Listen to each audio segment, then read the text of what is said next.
đăng ký kênh để nhanh chóng nhận được thông báo về video mới nhất và nhanh nhất. Lộ hình ảnh cuối cùng của Đặng Luân giữa bão scandal trốn thuế, chính thức giả từ showbiz. Sự xuất hiện của Đặng Luân giữa tâm điểm scandal khiến truyền thông quan tâm. Sau hơn 2 ngày kể từ khi scandal trốn thuế chấn động của Đặng Luân nổ ra, nhiều khán giả vẫn luôn ngóng trông sự xuất hiện trở lại, cũng như tình hình hiện tại của nam diễn viên. Giờ đây vào rạng sáng ngày 17 tháng 3, trang Sohu đã đưa tin về lần lộ diện cuối cùng của Đặng Luân ngay lúc tiêu tan sự nghiệp vì lùm xùm. Cụ thể trang Sohu cho biết vào ngày 13 tháng 3, Đặng Luân đã có mặt tại thành phố Thượng Hải nhằm giải quyết triệt để những vấn đề thuế má. Sau khi giải quyết xong các vấn đề về thuế thì đến ngày 15, cũng là ngày nổ ra scandal, Đặng Luân lên đường đến sân bay và rời đi, về quê với bố mẹ như động thái chính thức tạm biệt ánh đèn showbiz.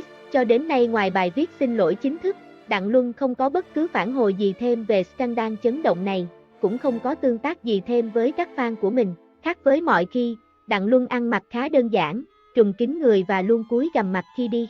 Tại sân bay lúc này cũng chỉ có anh và một người đàn ông được chú thích là lão bản, sếp của anh.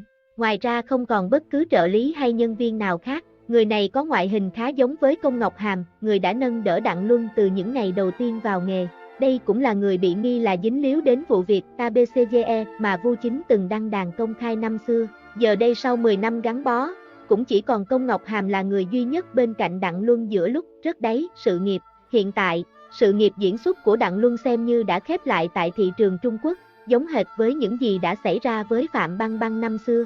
Những dự án phim như Dạ Lữ Nhân hay Luật Sư Thực Tập, tái hợp cùng Lý Thấm, và thậm chí tin đồn diễn vai Long Khoa Đa trong Đức Phi truyện, thuộc vũ trụ Như Ý truyện, cũng không còn cơ hội lên sóng, để lại niềm nuối tiếc cho khán giả. Nếu ai là fan Hoa ngữ có thể thấy rằng những nghệ sĩ có bối cảnh gia đình tốt, nền tảng ổn định là một lợi thế tuyệt đối ở showbiz. Và điều này đồng nghĩa với việc những nghệ sĩ có nền tảng tốt nhận được nhiều nguồn lực tốt hơn so với những đồng nghiệp cùng thời. Chính vì vậy, việc nghệ sĩ có gia thế cũng chính là có một chỗ dựa vững chắc để an tâm phát triển sự nghiệp, và Đặng Luân là một trong số đó. Theo tìm hiểu thì trước đây, Đặng Luân đã từng chia sẻ về gia thế của mình rồi. Mỹ Nam hương mật tựa khói sương sinh ra trong một gia đình có truyền thống quân nhân như Hàn Tuyết. Cả ông nội và bố mẹ của cựu minh tinh đều là quân nhân. Không chỉ đơn giản thế, dòng tộc của Đặng Luân đều là những người có chức có quyền trong quân đội. Vì công việc bận rộn của bố mẹ, Đặng Luân được ông bà nuôi dưỡng từ nhỏ. Bên cạnh đó, ông nội của Đặng Luân cũng là giáo sư đại học, vì thế mà nam diễn viên đã được rèn luyện đạo đức và tri thức rất tốt từ nhỏ. Một người lớn lên trong môi trường như vậy, lại được gia đình giáo dục tử tế, nên trước đây, Đặng Luân luôn thân thiện, lúc nào cũng tỏ ra khiêm tốn cũng như không hề vướng phải bất kỳ tin tức tiêu cực nào. Do đó anh chàng nhận được rất nhiều thiện cảm từ dư luận. Chính vì hình ảnh đang đẹp như vậy, hoàn hảo đến thế, nên khi sự việc về thuế vụ xảy ra với Đặng Luân, rất nhiều khán giả muốn ngỡ ngàng, bật ngửa vì không thể tin đây là sự thật. Bên cạnh đó, Đài Trung ương CCTV cũng đã nhanh chóng lên tiếng phê bình thái độ coi thường tôn nghiêm của Đặng Luân.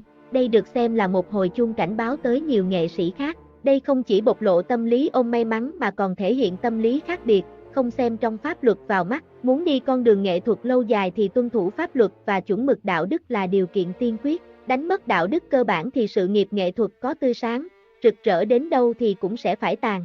Kết lại, chuyện Đặng Luân say bay với làng giải trí cũng là do anh chàng tự tay làm mà thôi, chẳng có ai tác động gì đến cả. Cũng như đài CCTV nói trước đó, chính vì có tâm lý ôm may, cộng thêm chuyện gia thế cũng làm chỗ dựa, thế nên Đặng Luân mới chủ quan bản thân mình sẽ bình an vượt qua câu chuyện này hay chăng?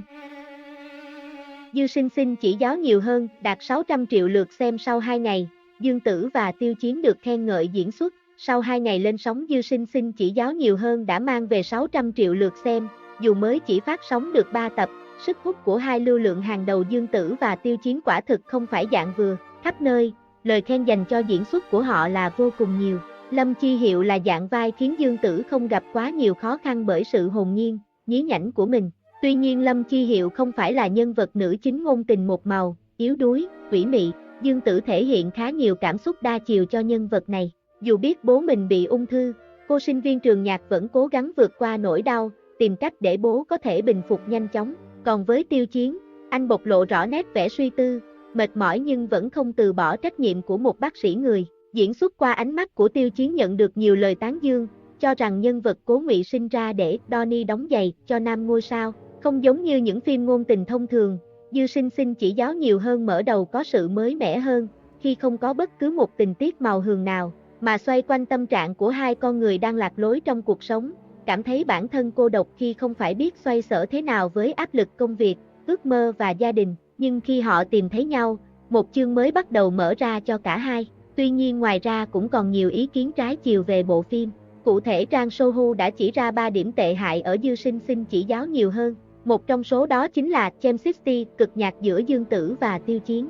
Có lẽ vì sức ép từ fan, hai diễn viên chính chẳng hề có cảm xúc yêu đương mùi mẫn, lãng mạn nào dù có nhiều khoảnh khắc gần gũi. Ngoài ra, Sohu cũng nhận xét Dư Sinh Sinh chỉ giáo nhiều hơn có chủ đề khá cũ và nhạt, có thể có fan xem nhưng sẽ khó mà thu hút được khán giả đại chúng ngay từ cái nhìn đầu tiên. Câu chuyện tình yêu giữa bác sĩ Cố và nữ sinh viên có cha bị bệnh lâm chi hiệu đã xảy ra trong không ít những phim ngôn tình khác, không có quá nhiều điểm nhấn đặc biệt. Cuối cùng chính là việc Dư Sinh Sinh chỉ giáo nhiều hơn dành quá nhiều thời lượng cho tuyến nhân vật phụ, dẫn đến cặp chính Dương Tử, Tiêu Chiến không có nhiều thời gian lên hình. Ngoài ra, phim cũng có một số tình tiết bị lý tưởng hóa quá đà, như việc bố của Lâm Chi Hiệu sẵn lòng bỏ tiền để tài trợ cho một bệnh nhân nhí, và sau đó Cố Ngụy cũng làm vậy, dù biết rằng bệnh tình của mình đang không tốt và gia đình cũng cố gắng chạy chữa đến thế nào. Sau cùng, Dư Sinh Sinh chỉ giáo nhiều hơn đã mang về hơn 500 triệu lượt xem ở ngày đầu lên sóng, đồng thời siêu thoại về phim trên Weibo cũng đạt con số hàng vạn. Thế nhưng trên thực tế bộ phim đang khá lạnh trên các diễn đàn vì không may ra mắt ngay ngày mà Đặng Luân gặp scandal hủy hoại sự nghiệp, cộng thêm nội dung nhạt nhòa, diễn xuất không ăn khớp của Tiêu Chiến và Dương Tử. Dư Sinh Sinh chỉ giáo nhiều hơn có khả năng trở thành bom xịt, không ai ngờ sau 2 năm chật vật. Ngự Giao Ký tung thành tích sau khi lên sóng chính thức vào ngày 17 tháng 3, Ngự Giao Ký đã trở thành đề tài bàn tán của khán giả khi khắc họa chuyện tình giữa người và tiên cá, cũng là sự kết hợp đầu tiên giữa Địch Lệ Nhiệt Ba và Nhậm Gia Luân. Tuy nhiên trái với sự bùng nổ đáng kỳ vọng, Ngự Giao Ký lại có những thành tích khá lao đao trong ngày đầu tiên ra mắt. Cụ thể theo Datawin thống kê, bộ phim chỉ dừng lại ở hạng 7 với chỉ số nhiệt độ còn không thể phá 1. Thứ hạng này còn kém xa cả những bộ phim đã lên sóng được một thời gian như Thượng Thực của Vu Chính hay Không Thèm Yêu Đương với Sếp của Hoàng Tử Thao, Tống Tổ Nhi. Mặt khác trên Vincast, Ngự Giao Ký chỉ debut ở hạng 2 cùng chỉ số không vượt nổi mức 80. Đối với Địch Lệ Nhiệt Ba đây là tín hiệu đáng báo động khi thành tích này khá kém so với Trường Ca Hành ra mắt vào một năm trước. Đứng ở hạng 1 với chỉ số bỏ xa Ngự Giao Ký chính là dự án thuộc đề tài phá án đang khá hot tại Trung Quốc Liệp Tội Đồ Giám. Nhìn chung Ngự Giao Ký có màn ra mắt gây thất vọng được cho là bởi những tranh cãi xoay quanh tạo hình của Địch Lệ Nhiệt Ba và Nhậm Gia Luân. Trong khi Địch Lệ Nhiệt Ba sở hữu quả đầu xấu nhất sự nghiệp thì phần cơ múi giả của Nhậm Gia Luân chính là điểm trừ đã xuất hiện từ trước khi phim lên sóng. Cụ thể người cá trường ý của Nhậm Gia Luân thì ngay ở tập đầu tạo hình giao nhân của Nhậm Gia Luân đã nhận phải vô số phản hồi không tốt. Cụ thể trong tập 1 Ngự Giao Ký giữ quân sơ tương thức, Trường Ý đã bị Thuận Đức đem đến Vạn Hoa Cốc để thuần hóa. Trong phân cảnh người cá Trường Ý ngoi lên từ mặt nước, nhan sắc Nhậm Gia Luân đã bị nhận xét là không đủ kinh diễm. Ánh mắt đỏ hoe, đôi môi tái nhợt của Nhậm Gia Luân cũng không được lòng khán giả. Bên cạnh đó, tạo hình đuôi cá của Nhậm Gia Luân cũng vấp phải nhiều ý kiến trái chiều. Có người cho rằng chiếc đuôi cá của anh chàng quá to khiến cơ thể bị mất cân đối.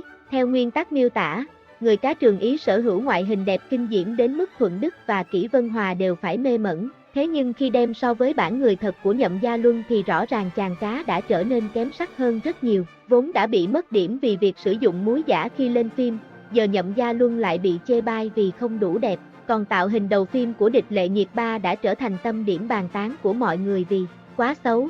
Mái tóc của Kỷ Vân Hòa là một mái tóc dài được tết gọn lại ở phía sau song ở đằng trước lại vểnh ra hai bên trông không được thuận mắt cho lắm. Không những thế, dáng mặt dài của Địch Lệ Nhiệt Ba lại càng khiến cho kiểu tóc này trở nên lệch tông với nữ diễn viên, tưởng như đang đội tóc giả.